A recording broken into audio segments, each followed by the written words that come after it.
नमस्कार दोस्तों, आप सभी का इस चैनल में बहुत-बहुत स्वागत है।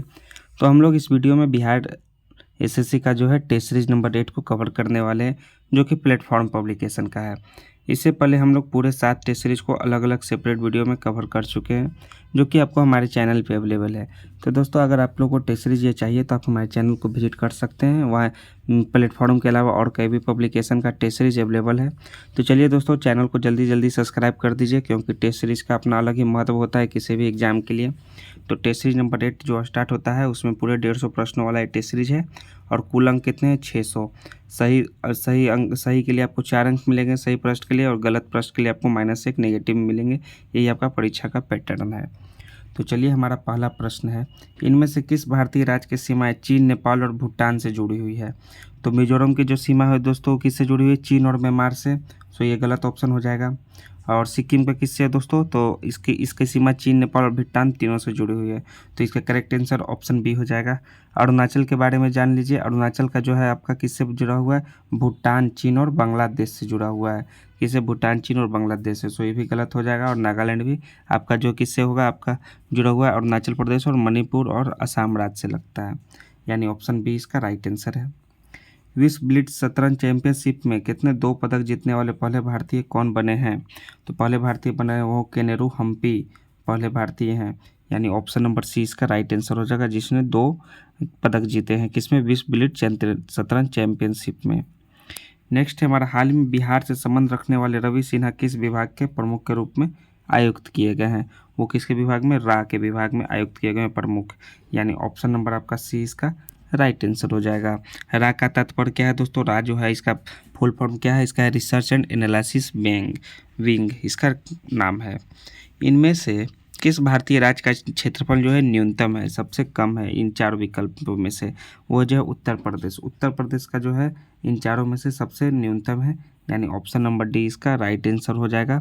पहला आपका राजस्थान हो जाएगा, नेक्स्ट आपका क्या हो जाएगा? वो आपका मध्य प्रदेश हो जाएगा, तीसरा आपका महाराष्ट्र हो जाएगा, और चौथा आपका उत्तर प्रदेश है। यानी चौथा नंबर जो है सबसे न्यूनतम क्षेत्रफल है। वर्ष 2023 में इंटरनेशनल मदर लैंग्वेज अवार्ड से सम्मानित होने वाले पहले भारतीय कौन बने हैं? पहले भारतीय बने हैं doctor Mahendra Kumar Mishra, international mother language award से सम्मानित होने वाले। चाबहार बंदरगाह किस देश में स्थित है? वो ईरान में स्थित है। कहाँ? ईरान में चाबहार बंदरगाह। सो ऑप्शन नंबर डी इसका राइट आंसर होगा। और जो ग्वादर जो है, ग्वादर वो आपका कहाँ? पाकिस्तान में स्थित है दोस्तों, याद रखिए। और हबनटोटा जो है वो श्रीलंका में स्थित है। हबनटोटा श्रीलंका में। सो ऑप्शन डी इसका राइट आंसर है। चाबहार ईरान में है। निम्नलिखित में से कौन सा जो है बिम्स्टेक का सदस्य है? इन चारों ऑप्शन में से बिम्स्टेक का सदस्य जो है इनमें से वो श्रीलंका है दोस्तों। बाकी ना ही लाओस है, ना कंबोडिया है, ना ही वियतनाम है। सो ऑप्शन नंबर सी इसका राइट आंसर है। इसके 7 सदस्य हैं। कौन सा देश है? 7 देश है जो सदस्य, याद रखिए। वो पहला आपका श्रीलंका हो गया, पहला दूसरा इंडिया हो गया, फिर क्या हो गया आपका? बांग्लादेश हो गया, फिर और क्या हो गया आपका? थाईलैंड हो गया। ये सभी आपका बिम्स्टेक के सदस्य हैं। और क्या है? नेपाल भी हो गया दोस्तों, म्यांमार भी हो गया। सभी ये सातों बिम्स्टेक के सदस्य हैं। कितने? 7 देश हैं। किस राज्य के लोहनक झील में बादल फटने से तीस्ता नदी में अक्टूबर 2023 में प्रथम सप्ताह में भयंकर बाढ़ आई थी? वो राज्य का नाम है दोस्तों सिक्किम। वहाँ पर तीस्ता नदी में बाढ़ आई थी बादल फटने से, Sikkim. So option number C इसका करेक्ट आंसर हो जाएगा। 9वां प्रश्न है हमारा, भारतेंदु हरिश्चंद्र पुरस्कार किस क्षेत्र के में योगदान के लिए दिए जाते हैं? वो दिए जाते हैं हिंदी में जनसंचार माध्यम की पुस्तकों पर। यानी ऑप्शन डी इसका राइट आंसर होगा। जवाहरलाल नेहरू अवार्ड से सम्मानित प्रथम व्यक्ति हैं, उनका नाम है यूथांट। यानी ऑप्शन नंबर ए इसका राइट आंसर होगा। स्लमडॉग मिलियनेयर फिल्म पुरस्कार जो है क्वेश्चन एंड आंसर पर आधारित है, जिसके लेखक कौन है? विकास स्वरूप इसके लेखक हैं। यानी ऑप्शन नंबर ए इसका करेक्ट आंसर हो जाएगा। गुरु गोविंद सिंह और मुगलों के बीच हुए युद्ध में वीर गति प्राप्त करने वाले योद्धाओं की याद में पंजाब में आयोजित किया जाता है। कौन सा आयोजित किया जाता है? वो होता है माघी मेला का आयोजन, या माघी मेला। यानी ऑप्शन नंबर आपका सी इसका करेक्ट आंसर होगा। भारत के किस राज्य में 2 अक्टूबर 2023 को जातीय सर्वेक्षण के आंकड़े जारी किए गए तथा इस प्रकार के सर्वेक्षण जारी करने वाला प्रथम राज्य बन गया है?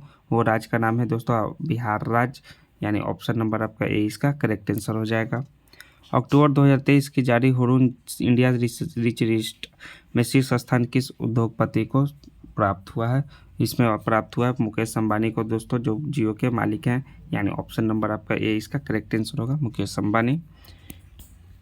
किस भाषा की film 2018 everyone is a hero को 10वें ऑस्कर या एकेडमी अवार्ड 2024 में 67 विदेशी फिल्म कैटेगरी में सम्मिलित होने के लिए भारत की ओर से आधिकारिक रूप से चुना गया है? वो किस भाषा का है? वो है मलयालम भाषा का है दोस्तों। कौन सा फिल्म का नाम है? 2018 एवरीवन इज ए हीरो, यानी ऑप्शन नंबर ए इसका करेक्ट आंसर होगा। नेक्स्ट आपका देखिए 16वां प्रश्न से लेकर आपके पूरे 30 प्रश्नों तक आपके मैथ के प्रश्न होंगे। तो मैथ के प्रश्नों को आप बारी बारी से वीडियो को पॉज करके सॉल्व करते जाइएगा। 30 प्रश्न जो देखिए आपको हम लोग दिखा दे रहे हैं, ये सभी आपके 30 प्रश्न तक आपके मैथ के प्रश्नों के। हम लोग अब फिर आपका सामान्य अध्ययन से प्रश्न का स्टार्ट करेंगे। प्रश्न नंबर 31, लॉर्ड कर्जन के कार्यकाल के दौरान किस वर्ष भारतीय विश्वविद्यालय अधिनियम पारित हुआ? वो हुआ था 1904 ईस्वी में, लॉर्ड कर्जन के कार्यकाल के दौरान। सो ऑप्शन नंबर डी इसका करेक्ट आंसर हो जाएगा। मानवता के लिए जाति एक धर्म एक ईश्वर, यह कथन निम्नलिखित में से किसने दिया? यह कथन दिया था श्री नारायण गुरु ने। किसने? नारायण गुरु ने, यानी ऑप्शन नंबर आपका बी इसका करेक्ट आंसर होगा। एक जाति एक धर्म और एक ईश्वर का कथन। निम्न में से किस वर्ष भारत सरकार ने कलकत्ता, जो कि कोलकाता अब हो गया, विश्वविद्यालय की समस्याओं का विश्लेषण करने के लिए सैडलर विश्वविद्यालय आयोग का गठन किया था? वो किया था 1917 ईस्वी में, यानी ऑप्शन नंबर इसका सी इसका करेक्ट आंसर होगा। 1917 ईस्वी में आयोग का गठन हुआ था सैडलर विश्वविद्यालय का। विश्व स्तर पर प्रत्येक वर्ष किस तारीख को विश्व अल्जाइमर दिवस मनाया जाता है? वो मनाया जाता है 21 सितंबर को विश्व अल्जाइमर दिवस, यानी ऑप्शन नंबर ए इसका राइट आंसर है 21 सितंबर। निम्न में से किस भारतीय राज्य को पोलो खेल का उद्गम स्थान माना जाता है? वो स्थान का नाम है मणिपुर दोस्तों। यहाँ जो है पोलो खेल का उद्गम स्थान माना जाता है, पोलो खेल का उद्गम स्थान मणिपुर, ऑप्शन सी इसका राइट आंसर होगा। मणिपुर की राजधानी क्या है दोस्तों? इम्फाल। रंगनाथ स्वामी मंदिर को गालिगोपुरम कहा जाता है।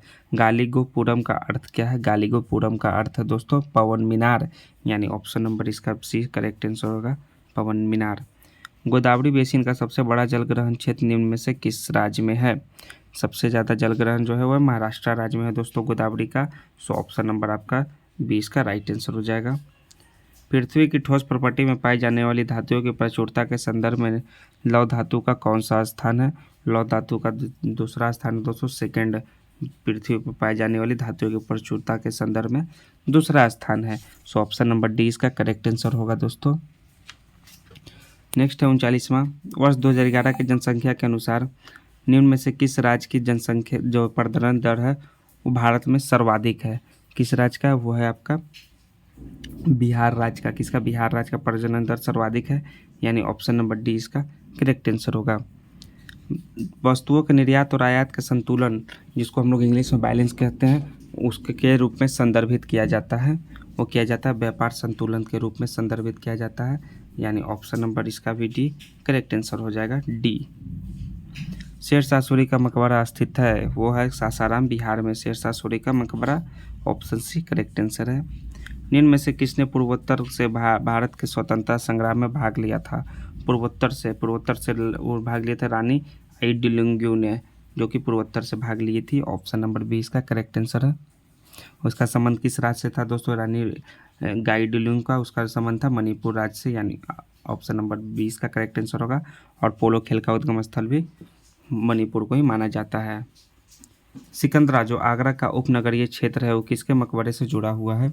वो जुड़ा हुआ है अकबर के मकबरे से, सिकंदरा, यानी ऑप्शन नंबर आपका 20 का करेक्ट आंसर है अकबर। किसने स्वतंत्रता आंदोलन को ग्रैंड ओल्ड लेडी कहा जाता है? वो कहा जाता है अरुणा आसफ अली को। किसको? अरुणा आसफ अली को, आसफ अली, यानी ऑप्शन 20 का करेक्ट आंसर अरुणा आसफ अली। किस प्रकार की जो फसलें मिट्टी की उत्पादकता बढ़ाती है? वो बढ़ाती है दालें। दालें जो है मिट्टी की उत्पादकता बहुत बढ़ाती है दोस्तों, याद रखिएगा, ऑप्शन सी इसका राइट आंसर होगा, दालें यानी दलहनी फसल। नेक्स्ट आपका 46 से आपका सभी मैथ और रीजनिंग के प्रश्न होंगे, आप बनाते जाइए। 46 से लेकर आपके पूरे आपके 61 प्रश्नों तक होंगे आपके। अब हम लोग चलिए फिर से पढ़ते हैं। 61वां प्रश्न क्या है जीके का? पहचाने के निम्नलिखित में से कौन सा कथन सत्य है? सही कथन पहचानना है दोस्तों। इसमें देखिए पहला कथन क्या हुआ दिया ICAR मूंगफली अनुसंधान निदेशालय का मुख्यालय जूनागढ़ में स्थित है, ये सत्य कथन है। ICAR तेलिया और सरसों अनुसंधान निदेशालय का मुख्यालय भरतपुर में स्थित है, ये भी सही है। ICAR सोयाबीन अनुसंधान निदेशालय का मुख्यालय इंदौर में स्थित है, ये भी सही है। यानी तीनों कथन सत्य है। ऑप्शन डी इसका राइट आंसर होगा। निम्नलिखित कथनों में से कौन सा कथन सत्य है, यह आपका 62वां प्रश्न है। राज्यसभा के 12 सदस्यों को राष्ट्रपति द्वारा नामित किया जाता है, यह पहला कथन ही सही है दोस्तों, यानी ऑप्शन ए ही इसका राइट आंसर हो जाएगा। निम्नलिखित में से कौन सा स्वतंत्र भारत के प्रथम वित्त मंत्री थे? वो प्रथम वित्त मंत्री थे वो थे RK शनमुखम चेट्टी, स्वतंत्र भारत के प्रथम वित्त मंत्री। सो ऑप्शन नंबर सी इसका राइट आंसर है, जो कि कब बने थे? 26 नवंबर 1947 को वो बजट पेश किया था। सुगौली की संधि 1816 ब्रिटिश और किसके बीच हस्तक्षित की गई थी? वो की गई थी सुगौली की संधि ब्रिटिश और गोरखा के बीच हस्तक्षित की गई थी, यानी कि ऑप्शन नंबर 20 का राइट आंसर है गोरखा। नेक्स्ट है हमारा 65वां प्रश्न। म्यांमार के प्रमुख धर्म कौन सा है? म्यांमार का प्रमुख धर्म है दोस्तों बौद्ध धर्म, यानी ऑप्शन डी इसका राइट आंसर। ना ही इस्लाम है, ना ही जैन है, ना ही ईसाई है, बौद्ध धर्म है। पोलैंड की मुद्रा का नाम क्या है? पोलैंड की मुद्रा का नाम है जॉल्टी, याद रखिएगा, पोलैंड की मुद्रा का नाम है जॉल्टी। ऑप्शन नंबर डी इसका करेक्ट आंसर हो जाएगा जॉल्टी। सिंधु लिपि निम्नलिखित में से किस ओर से लिखी जाती थी? सिंधु लिपि जो है दाईं से बाईं ओर, यानी ऑप्शन नंबर ए इसका करेक्ट आंसर है दाईं से बाईं ओर। 1986 में राजीव गांधी की सरकार ने लोकतंत्र के लिए पंचायती राज संस्थाओं का पुनरुद्धारण और विकास पर एक समिति की नियुक्ति किसकी अध्यक्षता में की? वो किया था LM सिंघवी की अध्यक्षता में दोस्तों, यानी ऑप्शन नंबर ए इसका भी करेक्ट आंसर हो जाएगा। नेक्स्ट है आप सुमेलित कीजिए 59वां प्रश्न को। सर्व शिक्षा अभियान का किससे संबंध है? वो स्टार्ट हुआ 2021 ईस्वी में, यानी कि 3। साक्षर भारत मिशन वो हुआ 2009 में स्टार्ट, यानी कि इसका 4। ऑपरेशन ब्लैक बोर्ड इसका संबंध 1987 से स्टार्ट हुआ, यानी 1। और साक्षरता मिशन 1988, यानी 2। 3, 4, 1, 2 कौन सा ऑप्शन में है? तो देखिए पहला ऑप्शन है 3, 4, 1, 2, यानी ऑप्शन नंबर ए ही इसका करेक्ट आंसर होगा। निम्नलिखित में से किसे मानव विकास सूचकांक HDI के अंतर्गत शामिल नहीं किया जाता है? वो नहीं शामिल होता है, वो है सामाजिक असमानता। बाकी ये सभी शामिल होते हैं, बाकी ये सामाजिक असमानता शामिल नहीं होती है, यानी ऑप्शन डी इसका राइट आंसर होगा। HDI के अंतर्गत सामाजिक असमानता को शामिल नहीं किया जाता। पहला पंचवर्षीय योजना, दूसरा आरंभ वर्ष है, आपको मिलान करना है। तो पंचवर्षीय योजना कब स्टार्ट हुआ था? वो हुआ था आपको 1974 में, यानी पहला का पहला ही होगा। द्वितीय पंचवर्षीय योजना वो 1956 में हुआ था, ये भी सही है दोस्तों। 8वीं पंचवर्षीय योजना कब हुआ था? 1992 में हुआ था, यानी कि ये 1, 2, 4 हो जाएगा। और 7वीं हुआ था 1985 में, 3, 1, 2, 4, 3। किसमें 1, 2, 4, 3 आपका ऑप्शन नंबर बी में होगा, यानी करेक्ट आंसर ऑप्शन बी है। पिछड़े एवं विकासशील देशों के लिए रोलिंग प्लान का सुझाव किसके द्वारा दिया गया था? यह जो दिया हुआ था जी मेडल के द्वारा। किसके द्वारा? जी मेडल के द्वारा सुझाव दिया गया, यानी ऑप्शन नंबर ए इसका करेक्ट आंसर होगा जी मेडल। नेक्स्ट है आप 73वां प्रश्न आपका। राजनीति स्वतंत्र राष्ट्र के लिए जीवनदायी होती है, यह कथन किसने कहा था? यह स्टेटमेंट किनके द्वारा दिया हुआ है? वो है अरविंद घोष जी के द्वारा दिया हुआ। क्या है? राजनीति स्वतंत्र राष्ट्र के लिए जीवनदायी होती है, यानी ऑप्शन नंबर 20 का करेक्ट आंसर है अरविंद घोष। निम्नलिखित में से किस लोक नृत्य का संबंध जो असम राज्य से नहीं है? असम राज्य से नहीं है संबंध। ये नट पूजा का असम से संबंध है, चिंगली का भी असम से संबंध है, बिहू का भी संबंध है, काठी का नहीं है दोस्तों, यानी ऑप्शन नंबर डी इसका राइट आंसर है। काठी जो है नृत्य वो किस राज्य से संबंध है, ये भी याद रखिए। और इसका संबंध जो है दोस्तों मध्य प्रदेश से संबंधित है, यानी ऑप्शन नंबर आपका डी करेक्ट आंसर होगा काठी, जो कि असम से संबंधित नहीं है। वर्ष 1962 में किसने the history of ocean basin प्रकाशित किया, जिसने प्लेट वर्तनी के सिद्धांत को रेखांकित किया, जिसे बाद में सागर निरतल प्रसरण कहा गया? वो कौन किए थे? वो किए थे हैरी हेमंड हेस ने, यानी ऑप्शन नंबर डी इसका राइट आंसर होगा हैरी हेमंड हेस। 4 शब्द दिए गए, उसमें किसी न किसी तरह से समान है और एक असमान है। वो समान असमान शब्द का चयन करिए। तो देखिए आपका 76 से रीजनिंग के प्रश्न स्टार्ट होते हैं। तो लीटर है, दूरी है, मिनट है, किलोग्राम है, इसमें 3 समान है और एक असमान है। तो कौन असमान है दोस्तों? वो है आपका है दूरी असमान है, बाकी ये सभी समान है, क्योंकि जो लीटर, मिनट और किलोग्राम ये सभी क्या चीज़ मात्रक है, किसका मात्रक है नापने का। जब चलिए नेक्स्ट है 77वां प्रश्न। 4 अक्षर समूह दिए गए हैं, इसमें किसी न किसी तरह से समान और एक समान है। तो सभी ये सभी देखिए फिर रीजनिंग के प्रश्न है। रीजनिंग के प्रश्न जो है आप सॉल्व कीजिएगा। आप कॉपी कलम लेकर बैठिएगा सॉल्व करने के लिए। इसे आप सभी 90 प्रश्नों तक आपके रीजनिंग के प्रश्न होंगे दोस्तों। तो देखिए आपके 90 प्रश्न जो है ये सभी आपके रीजनिंग के प्रश्न हैं। तो चलिए 91 प्रश्न से हम लोग देखते हैं। भारतीय संविधान में 2022 के संशोधन के माध्यम से निम्नलिखित में से किस समुदाय को भारत सरकार द्वारा अनुसूचित जनजाति का दर्जा दिया गया है? तो किस समुदाय को दिया गया है दोस्तों? चलिए 91 प्रश्न को हम ऑप्शन नंबर देख लीजिए कौन कौन सा है। यह है नरीकोरवन समुदाय। ठीक क्या दोस्तों, इस दिया है, इनको दिया हुआ है, ये सही है। हट्टी समुदाय इनको भी दिया हुआ है, और कडू कुड़बा समुदाय इनको भी दिया हुआ है। यानी कि 1 2 3 4 कापू समुदाय को नहीं दिया हुआ है, यानी केवल ऑप्शन नंबर डी इसका राइट आंसर होगा। अवध राज को किसने ब्रिटिश भारत राज्य में विलय किया? वो किया था लॉर्ड डलहौजी ने। किसने? लॉर्ड डलहौजी में विलय नीति के तहत डलहौजी ने ब्रिटिश भारत राज्य में विलय किया, यानी ऑप्शन नंबर इसका सी इसका करेक्ट आंसर है, लॉर्ड डलहौजी। कब किया था दोस्तों? 1856 ईस्वी में। कब किया था याद रखिएगा, 1856 ईस्वी में अवध को विलय किया था। 56। अंतर्राष्ट्रीय श्रम संगठन का मुख्यालय स्थित है। श्रम संगठन का मुख्यालय कहाँ स्थित है? वह है जिनेवा में स्थित, यानी ऑप्शन नंबर ए इसका करेक्ट आंसर हो जाएगा, जिनेवा। वुशवेल्ड घास स्थल पाए जाते हैं।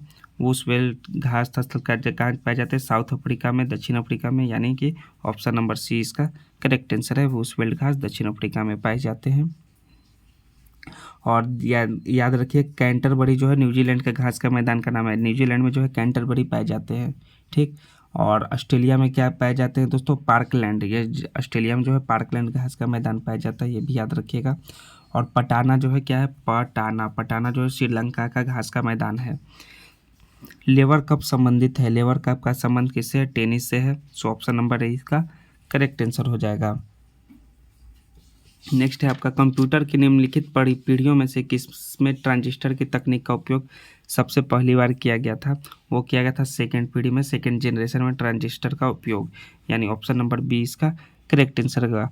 प्रथम पीढ़ी में क्या किया गया था दोस्तों? इसका उपयोग किसका उपयोग किया गया था प्रथम पीढ़ी में? वो किया गया था निर्वात बल्ब का। किसका? निर्वात ट्यूब का इस्तेमाल किया गया था, यह भी याद रखिएगा प्रथम जनरेशन में। सेकेंड में तो ट्रांजिस्टर हो ही गया। और तीसरी में क्या किया गया था? आईसी का किया गया था, एकीकृत सर्किट का तकनीक का उपयोग। फोर्थ में आपका क्या गया था? ये माइक्रो प्रोसेसर का।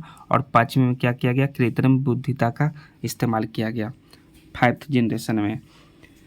एक तत्व जो प्रकृति में नहीं मिलता है परंतु इसे कृत्रिम रूप से बनाया जा सकता है, वो उसका नाम क्या है? प्लूटोनियम, यानी ऑप्शन नंबर इसका ए करेक्ट आंसर होगा, प्लूटोनियम। नेक्स्ट है हमारा, भारत में निम्न में से क्या राष्ट्रीय विनिर्माण नीति का एक उद्देश्य नहीं है? 98वां प्रश्न। वह 2022 तक विनिर्माण वस्तुओं के निर्यात को दुगना करना, जो उद्देश्य नहीं है, यानी ऑप्शन नंबर ए इसका राइट आंसर है। उस प्रसिद्ध जीव वैज्ञानिक का नाम बताइए जिसने गैलापागोस द्वीप समूह का नाम जोड़ा हुआ है।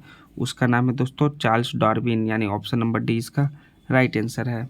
विटामिन सी की कमी से इनमें से कौन सा रोग होता है? विटामिन सी की कमी से स्कर्वी का रोग होता है, हम लोग सभी जानते हैं, यानी ऑप्शन नंबर आपका बी इसका करेक्ट आंसर होगा, स्कर्वी। और जो है आपका क्या चीज़ है? बेरी किसके कमी से होता है? वो होता है विटामिन B1 की कमी से होता है, ये भी याद रखिएगा। निम्नलिखित में से कौन सा एक जो है जीवाणु जनित रोग है? निम्नलिखित में से कौन सा? वो डिप्थीरिया है। डिप्थीरिया जो है वो जीवाणु जनित रोग है। बाकी ऑप्शन में से डी इसका करेक्ट आंसर होगा दोस्तों, जीवाणु जनित रोग है।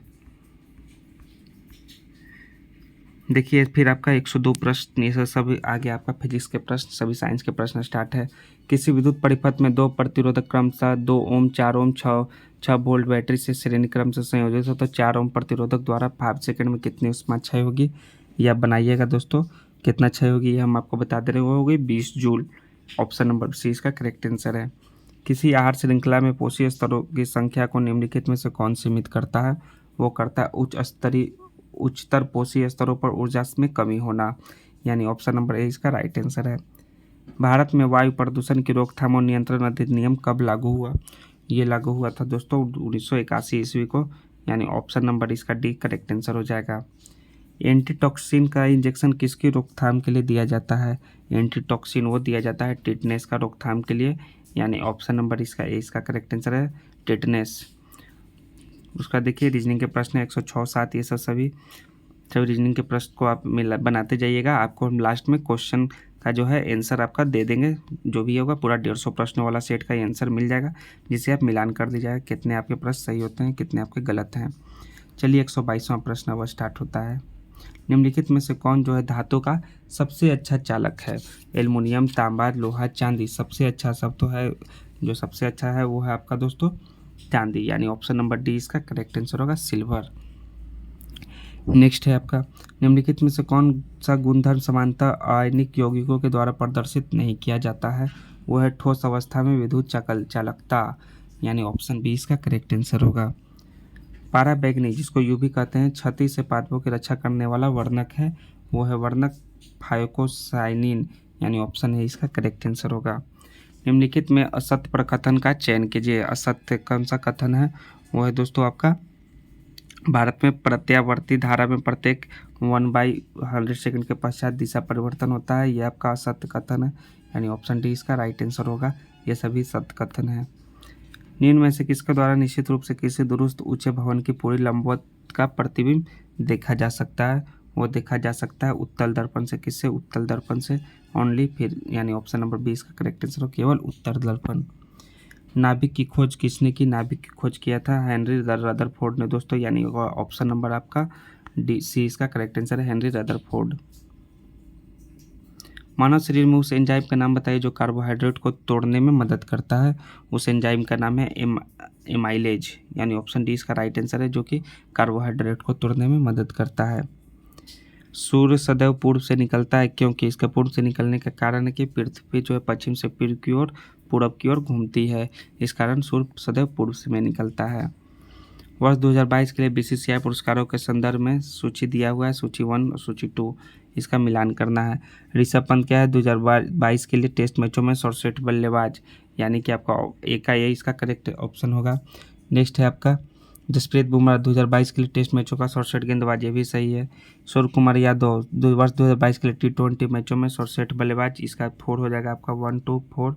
उसका श्रेयस अय्यर 2022 के लिए एक दिवसीय अंतर्राष्ट्रीय मैचों में सर्वश्रेष्ठ बल्लेबाज ICC BCCI के पुरस्कार के संबंध में, यानी कि आपका देखिए 1 2 4 3 ऑप्शन नंबर सी इसका करेक्ट आंसर है। मोबाइल फ़ोन बैटरी में निम्नलिखित में से कौन सी धातु जो है मुख्यतः उपयोग में लाई जाती है? वो लाई जाती है लिथियम का उपयोग किया जाता है मोबाइल बैटरी में उपयोग, यानी कि ऑप्शन नंबर डी इसका करेक्ट आंसर होगा। गुरुत्वाकर्षण का नियम किसके द्वारा प्रतिपादित किया गया था? वो किया गया था न्यूटन के द्वारा, सर आइजक न्यूटन, यानी ऑप्शन नंबर बी इसका करेक्ट आंसर होगा। गुरुत्वाकर्षण का नियम न्यूटन के द्वारा प्रतिपादित किया गया। आकाश का नीला निम्न में से किसके कारण होता है? आकाश का जो रंग होता है वो नीला होता है, वो होता है प्रकाश का प्रकीर्णन के कारण दोस्तों, यानी ऑप्शन नंबर ए इसका करेक्ट आंसर होगा। इसके कारण जो है आकाश का रंग नीला दिखाई देता है। व्यायाम विज्ञान पर अध्ययन किस शाखा में होता है? विज्ञान पर अध्ययन किस शाखा में होता है? ये दिया हुआ है, वो होता है कैलोथेनेसिक शाखा के अंतर्गत, यानी ऑप्शन नंबर ए इसका करेक्ट आंसर है। मलेरिया रोगी दवा क्विनिन इनमें से किस पौधे से प्राप्त होती है? क्विनिन जो है कुनैन पौधे से प्राप्त होती है दोस्तों, किससे? कुनैन से, सो ऑप्शन नंबर ए इसका करेक्ट आंसर है। नेक्स्ट आपका देखिए 136वां प्रश्न, ये सभी आपका रीजनिंग के प्रश्न हैं, और इसे सभी आपका 136 से लेकर आपके 150 प्रश्नों तक सभी रीजनिंग के प्रश्न होंगे। तो सभी प्रश्नों को सॉल्व कर लीजिएगा दोस्तों। उसके बाद ये देखिए आपको आंसर की हम दे रहे हैं, आंसर किसे आप सभी प्रश्नों का आंसर को आप मिलान कीजिएगा कि पहला का बी, दूसरा का सी, तीसरा का सी सही है कि नहीं, जो भी आप प्रश्न को बनाए हैं। तो दोस्तों अगर ये टेस्ट सीरीज आपको अच्छा लगा हो तो प्लीज़ चैनल को सब्सक्राइब कर लीजिए दोस्तों, और दोस्तों को भी शेयर कर दीजिए। हम लोग नेक्स्ट वीडियो में टेस्ट सीरीज नंबर 9 लेकर आएंगे, जो कि आपको सभी यह 150 प्रश्नों वाला सेट होगा। तब तक के लिए जय हिंद दोस्तों, थैंक्स दोस्तों।